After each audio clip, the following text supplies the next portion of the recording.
بسم الله الرحمن الرحيم. هل أتاك حديث الغاشية؟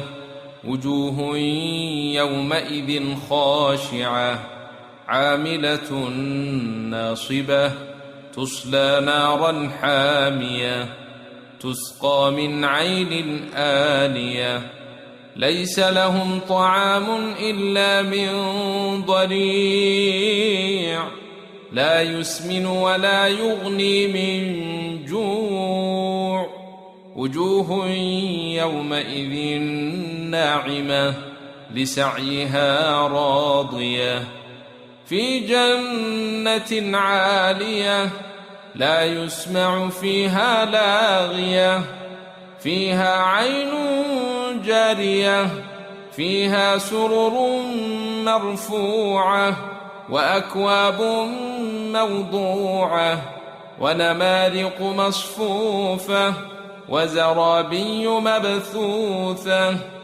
أفلا ينظرون إلى الإبل كيف خلقت وإلى السماء كيف رفعت وإلى الجبال كيف نصبت وإلى الأرض كيف سطحت فذكر إنما أنت مذكر لست عليهم بمسيطر إلا من تولى وكفر فيعذبه الله العذاب الأكبر إن إلينا إيابهم ثم إن علينا حسابهم.